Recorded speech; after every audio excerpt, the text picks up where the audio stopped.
Assalamualaikum warahmatullahi wabarakatuh. Perkenalkan, saya Iska Fitria dengan NIM 2285220016 kelas 4B semester 4. Di sini saya akan menjelaskan keterampilan-keterampilan dalam bimbingan dan konseling untuk memenuhi tugas UTS mata kuliah mikrokonseling dengan dosen pengampu Bapak Muhammad Saripudin. Yang pertama ada keterampilan attending. Jadi keterampilan attending ini merupakan keterampilan atau teknik yang biasa dipakai oleh konselor untuk memfokuskan perhatiannya kepada konseli, yang dimana cara ini tuh agar membuat konseli merasa dihargai, dimana konselor juga harus menciptakan suasana yang nyaman sehingga konselinya mampu berbicara secara terbuka mengenai pikiran, perasaan, dan perilakunya. Di sini saya akan menjelaskan contoh keterampilan attending yang baik. Yang pertama, kepalanya itu melakukan anggukan jika setuju. Yang kedua, dari ekspresi wajah, konselornya itu harus tenang, ceria, dan juga tersenyum. Selanjutnya ada posisi tubuh. Posisi tubuhnya ini agak condong ke arah konseli. Jarak konselor dengan konselinya agak dekat, duduknya akrab berhadapan atau berdampingan. Selanjutnya tangan, variasi gerakan tangannya. Jadi gerakan tangannya ini bisa spontan berubah-ubah untuk menekankan ucapan konselornya. Yang kelima itu mendengar aktif. Jadi sebagai konselor, ketika konselinya bercerita, kita harus aktif mendengarkan dengan penuh perhatian dan menunggu ucapan konseli hingga selesai. Silakan masuk. Oh, Maula, silakan duduk. Ada apa, Maula? Jadi gini Bu, saya merasa akhir-akhir ini saya sering malas belajar dan terkadang saya pun sering tidak mengerjakan tugas Bu. Apa saya boleh tahu hal apa yang menyebabkan itu terjadi? Saya pikir penyebabnya yaitu dari dampak perceraian kedua orang tua saya Bu. Sebelumnya saya tidak pernah seperti ini dan sekarang saya bingung Bu harus ngapain. Saya memahami apa yang kamu rasakan. Nanti dengan Ibu, semua curhatan-curhatan kamu kita selesaikan bersama-sama. Yang kedua ada keterampilan raport. Keterampilan raport ini adalah suatu iklim psikologis yang positif, yang dimana mengandung kehangatan dan penerimaan, sehingga kliennya itu tidak merasa terancam. Mengembangkan raport ini pada awalnya dilakukan oleh konselor. Contohnya seperti sedang menyambut tamu yang diharapkan kedatangannya. Ya, begitu pula dalam hubungan konseling itu sama, klien itu merupakan tamu istimewa yang layak mendapatkan sambutan hangat dan keakraban dari konselor. Pada tahap konseling, hubungan awal dibangun melalui pertanyaan yang ringan seperti menanyakan kabarnya dan yang lain.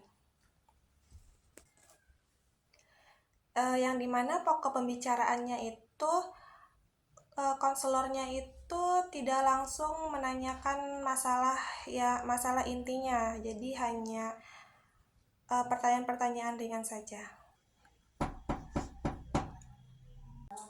Silakan masuk. Oh, Maula, silakan duduk. Apa kabar, Maula? Baik Ibu. Yang ketiga itu ada keterampilan acceptance. Jadi keterampilan acceptance atau penerimaan artinya menerima apa adanya konseli, menerima pribadi konseli sebagai suatu keseluruhan. Di keterampilan ini terdapat dua bentuk, yaitu bentuk verbal dan non-verbal. Untuk contoh verbalnya itu seperti oh ya, dan saya memahami, dan sebagainya. Kalau untuk bentuk nonverbalnya seperti anggukan kepala dan posisi duduk condong ke depan. Bu, akhir-akhir ini saya selalu malas ketika belajar. Oh ya, menurut Maula, kenapa Maula merasa malas ketika belajar? Menurut saya itu dampak dari kedua orang tua saya yang berpisah Bu. Saya sering merasa sedih dan saya selalu mempertanyakan mengapa mereka harus berpisah. Yang keempat ada keterampilan membuka percakapan. Jadi membuka percakapan ini merupakan keterampilan yang dimana digunakan untuk mengajak atau memulai proses konseling. Konselornya mempersilahkan konseli untuk menjelaskan masalah yang ingin dibicarakan. Keterampilan ini juga sangat penting dalam membangun hubungan dengan konseli. Contohnya itu seperti apa yang ingin Anda bicarakan dengan saya, atau tampaknya Anda memiliki masalah. Apakah saya bisa membantu Anda? Tampaknya ada sesuatu yang mengganggu kamu. Apakah saat ini ada yang ingin kamu ceritakan? Begini Bu, jadi saya akhir-akhir ini sering malas ketika belajar. Keterampilan yang kelima itu ada keterampilan pertanyaan terbuka. Jadi pertanyaan terbuka adalah pertanyaan yang jawabannya itu tidak terbatas dan memberikan kesempatan kepada konselingnya untuk menyampaikan berbagai informasi yang mendalam. Pertanyaan ini lebih banyak mencakup bagaimana atau mengapa. Jenis pertanyaan tersebut juga dapat mendorong konseli untuk bercerita secara lebih rinci dengan membuat alur cerita. Selain itu, pertanyaan terbuka juga mampu membantu klien dalam mengeksplorasi diri sehingga mereka dapat belajar lebih banyak tentang diri mereka sendiri. Contoh pertanyaan terbuka itu bisa, bagaimana perasaan Anda ketika dia meninggalkan Anda? Bu, jadi saya akhir-akhir ini sering merasa malas ketika belajar. Terkadang saya sering tidak mengerjakan tugas juga, Bu. Mengapa Maula merasa malas ketika belajar? Dampaknya itu dari perceraian kedua orang tua saya, Bu. Yang keenam ada keterampilan parafrase. Keterampilan parafrase ini merupakan keterampilan komunikasi dalam konseling yang berarti pengulangan pernyataan konseli, di mana konselornya menyampaikan dengan kata-kata sendiri apa yang ditangkapnya dari pesan yang disampaikan konselinya.